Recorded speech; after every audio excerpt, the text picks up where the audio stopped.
All right.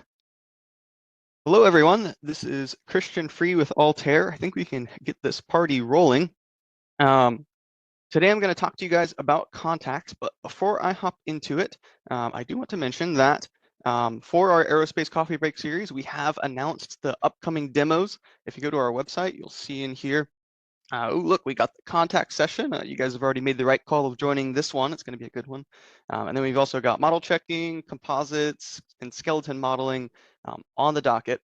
And then some even more advanced topics, spoke processing, free body diagrams, all this stuff is also announced. So if you guys are enjoying this series, feel free to check into our website and make note of what you want to join.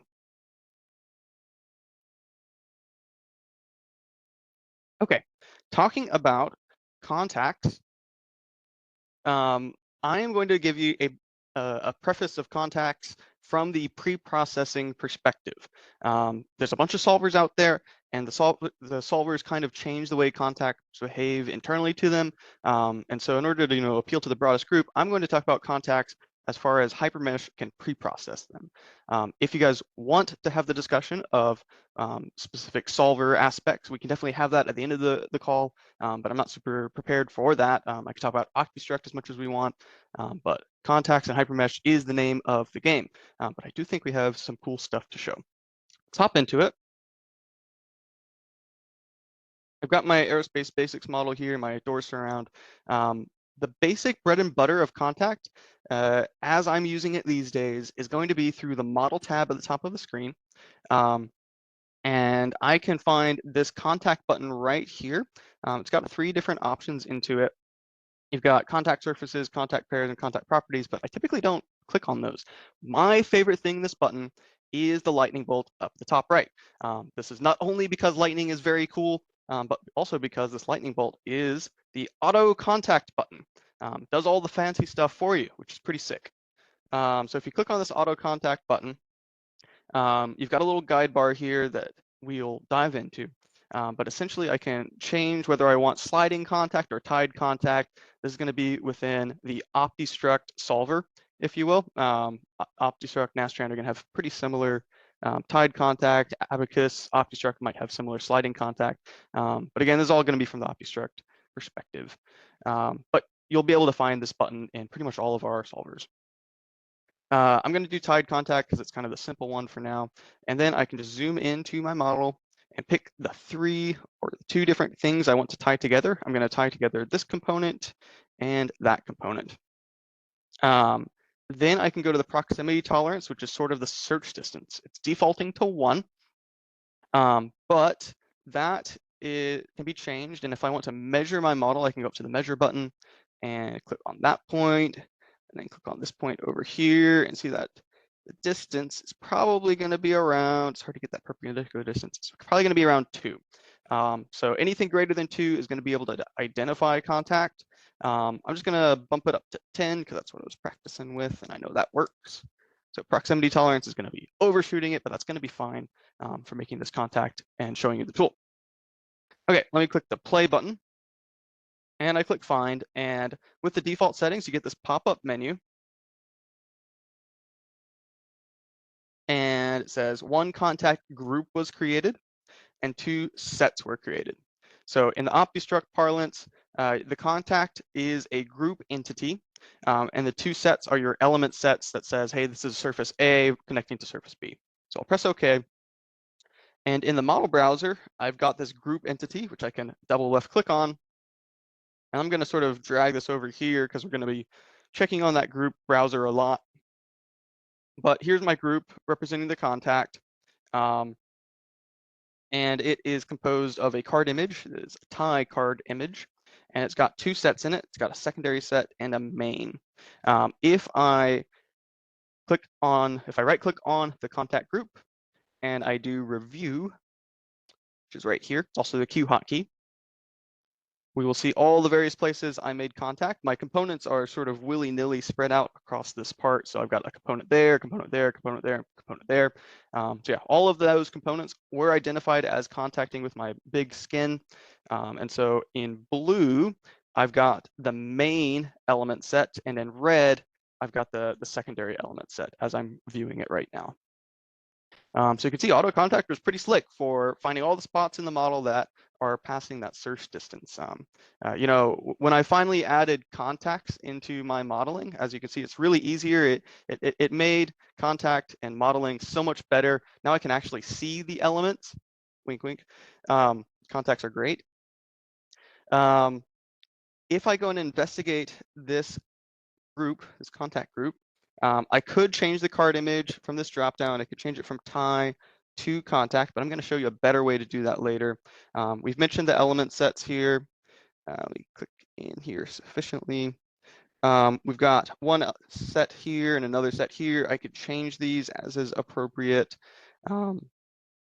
Let's talk about the contact browser.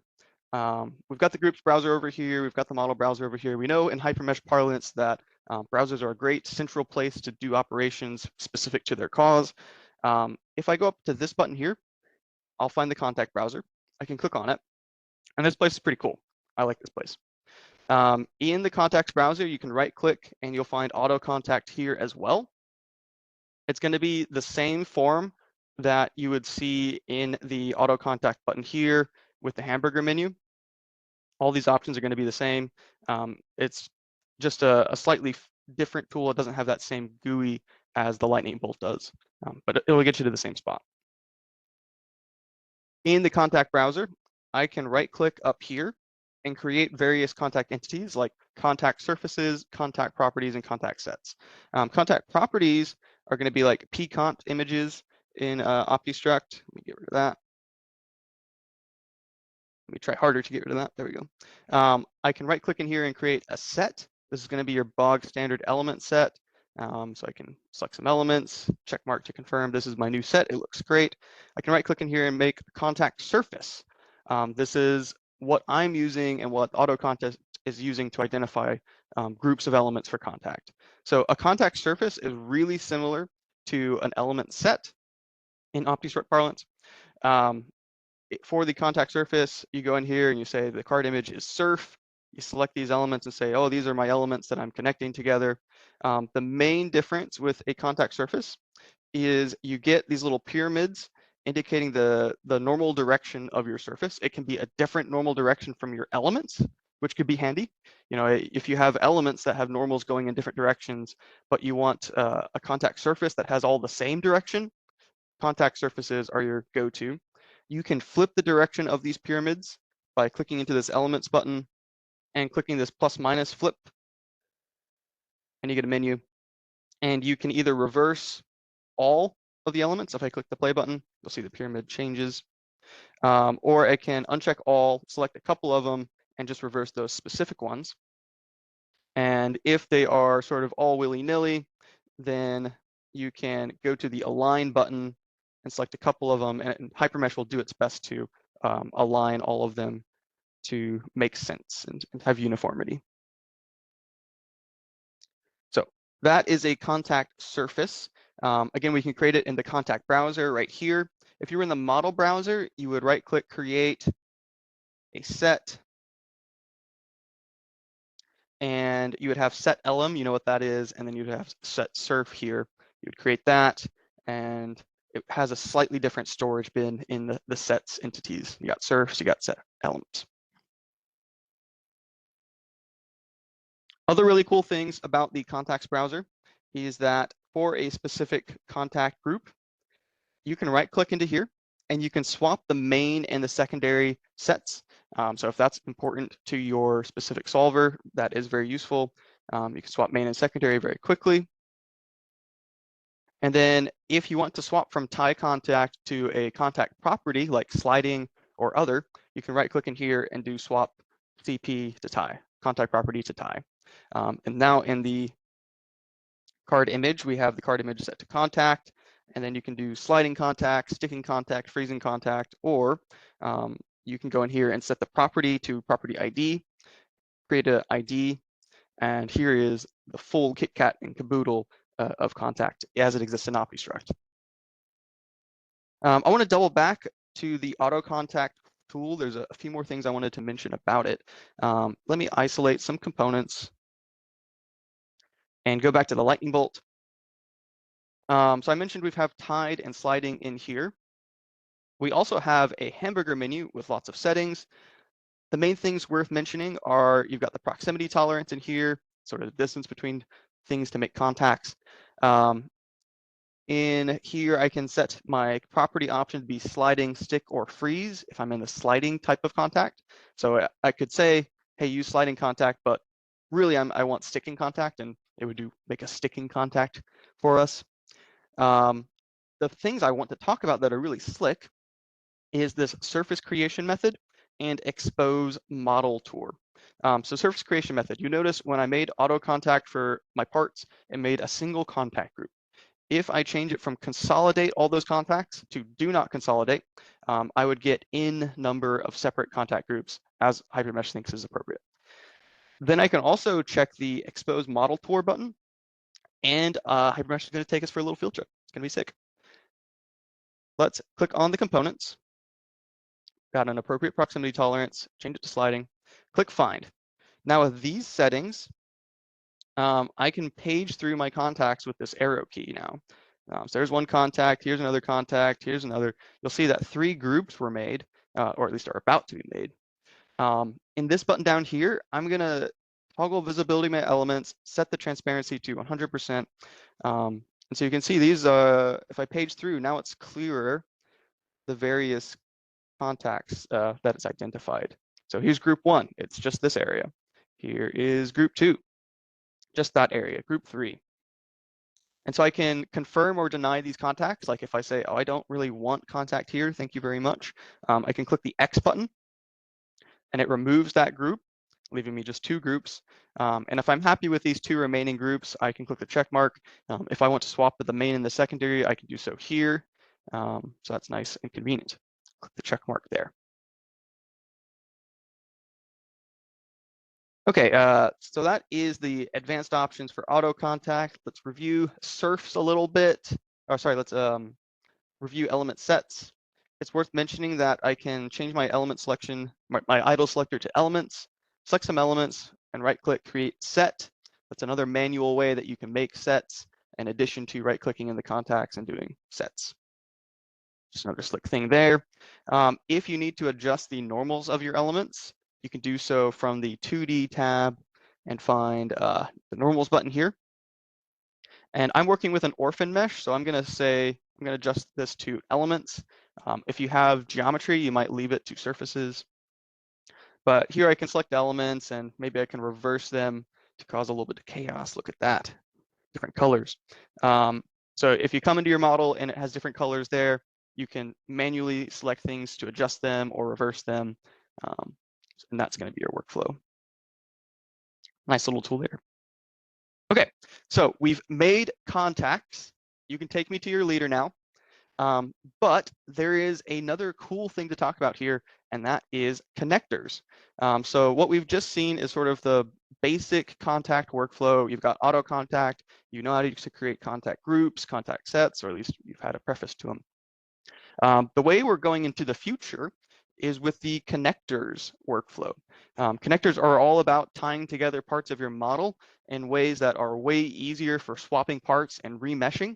And so we have this cool area connector here, which can be a way to create contacts for us, very similar to auto contact. But you have all the benefits of the connector workflow for swapping parts, changing mesh, etc. So hopefully you know a little bit about connectors already. If not, I'm sure we have a YouTube video on that for you. But let's dive into it. I'm going to go up to the connectors browser and turn that on because I want to see some stuff. Then I'm going to go to connector controls, and I'm going to make the area connector that I'm going to use. If I right click in here and create my contact area, set the type to contact and the tolerance to 15. You know, this is again just the search distance. I'm going to play with this. I'm going to set the number of elements to connect to 2. This sort of just gives me wider contact patches. You can play with that on your own. But this area contact is going to make tie contact for me. That's all it can make right now. If you want other contact types, I recommend either checking out the customization script or going to the contact browser, and you've now seen how you can flip tie contacts to sliding contacts in the contact browser.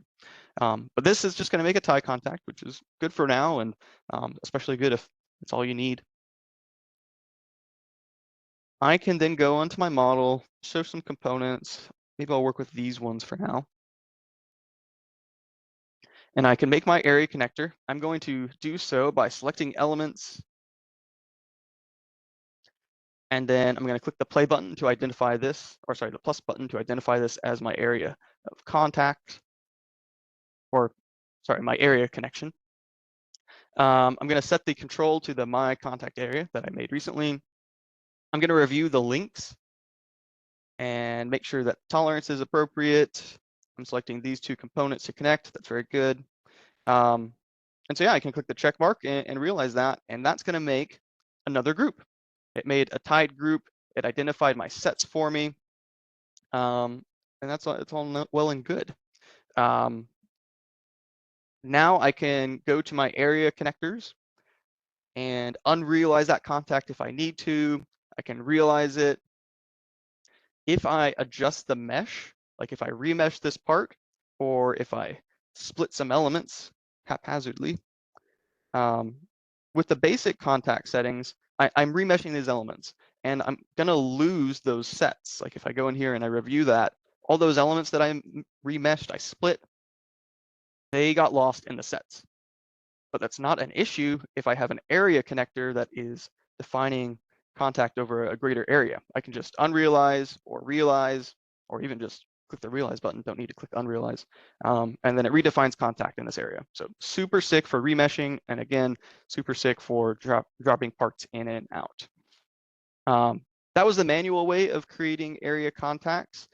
We do have some slicker ways.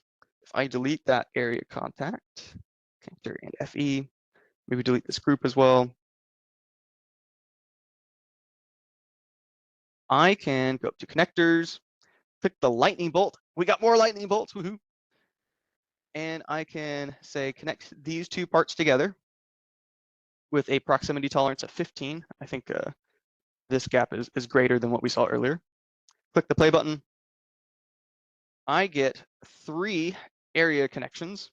I got one here, and got another one down here. And then I can select them all and say, hey, use that control that I made earlier, the my contact area. And then I can right click and realize it. Bada bing, bada boom. I've got 3 new contact groups. I can right click and review them all, or click Q on my keyboard and see, yep, that's 3 different contact areas. So that's very similar to auto contact. And now you have connectors there, which is sick. If only connections in real life were this simple. So that's one way that you can sort of do auto contact through the area workflow. The last thing that I want to mention with sort of this automated workflow is that we can absorb contacts into area connectors. So if I start with auto contact and I say, hey, connect these things together with tied contact, and I do just the bog standard auto contact, I get 3 groups. I can then go to the connector workflow and click on this button to do absorbing those groups into new area connectors. So if I click absorb, I like the manual way because I like to know what's going on. I say use the area contact control that I made earlier, and then select these 3 groups. Might have to select them graphically here. Very good. And then click the check mark. That's going to make 3 area connectors. I see I've got a little red box there. I'm not sure I love that, but let's try and right click on it and realize, see if things went well. No, they did not. Okay, let me bail on that component. I did see having a little bit of issues here earlier. I tested this. Let me just make sure I can show you that it is a thing. Trust it is a thing, but perhaps it's not the most robust, as we can see. Let me go up to the model tab, auto contact, these components together. Got 3 groups, very good.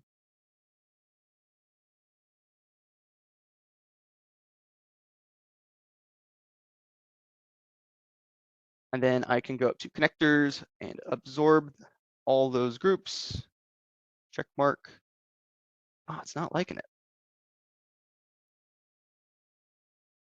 Okay, I think I owe you guys a better example than this. So I'm gonna work with Bijan so that in the recording, we show you how this works correctly. Hopefully I'm doing something wrong, but in the recording, we'll make sure that um, that things are working with transferring the groups to area connectors. But yeah, definitely, I have seen this before where it is a little funky to get these working. Oh, it looks like I'm missing links. Oh, um, let's see if there was, okay, I remember what I should have done. I should have gone to the link details and set the link type to component because I only have one part for all of this. And when it's making the links, I need to do it at a component level, not a part level. And then I should be able to select the groups and then click the check mark. There we go. I got green contacts there. And now I'd be able to realize these, removing the groups, or right click and realize them again. So yeah, honestly, that is an experience that is not too uncommon with connectors. I see some people in the chat mentioning that as well. But you know, we're working on it. This is a newer tool in auto contact, and hopefully you can see some power here because we don't have to have, we can throw in parts and we can remesh them as needed. Okay, so let me move on to some auxiliary topics.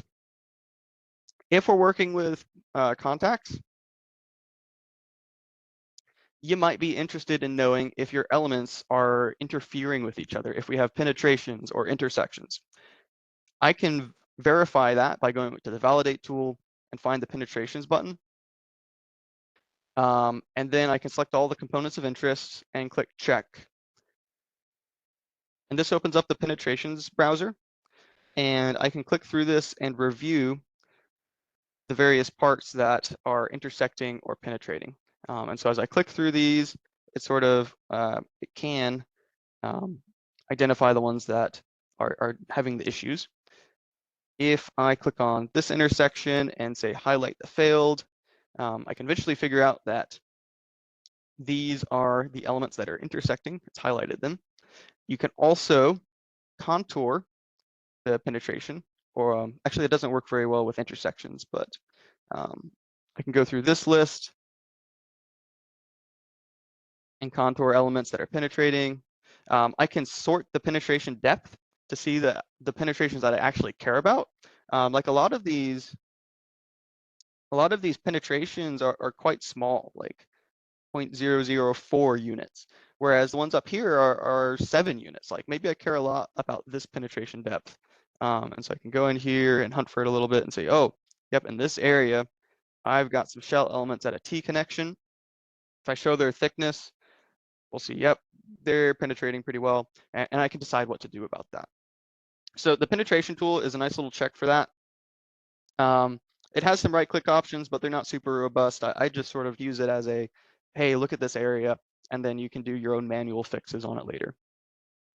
So that's penetration tool.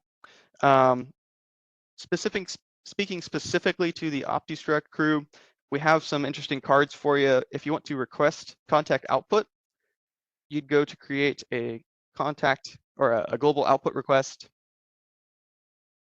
And then you'd select the CONTF box, contact force. This is going to give you your normal and tangential contact forces, and maybe the contact status as well in your results file. So a nice output request there. We have, if I do Control F and type CONTPRM, contact parameters, we have an interesting control card. If I check the NL stat box, this has a bunch of advanced contact options for you. Notably, we have contact output, which will make plot elements to illustrate the contact that OptiStruct is making. So if in my OptiStruct model, I have surface-to-surface contact, this checkbox will make a FIM file with plot elements that connect one surface to the other. So you can import that and review plot elements that say, hey, I'm connecting these two things together. It's a great way to make sure that everything's connected as OptiStruct sees it. And then lastly, if I click F1 on my keyboard to go to the HyperMesh help. I can search contact in here, and if I check the OptiStruct box, I'll find the first hit is contact. This is the OptiStruct contact manual. It's one of our better documentation pieces. This is where all the butter is, all the good stuff, the bread and butter for contact within the OptiStruct solver. So if you're using that, I'd encourage you to check this out if you haven't already. Okay, so that's all I have for you guys. I hope this was helpful. We talked about contact, auto contact. We talked about connectors and how they can sort of do the same thing with some pros and some cons, as we saw. We talked about penetration as a verification. We talked about sets a little bit, and we talked a little bit about OptiStruct specifics. So I hope this has talked to you about a contact. I hope you find your own connections out there, and that maybe this tool can help you get there. I will stop my spiel. Thank you for attending, and we will shift towards questions.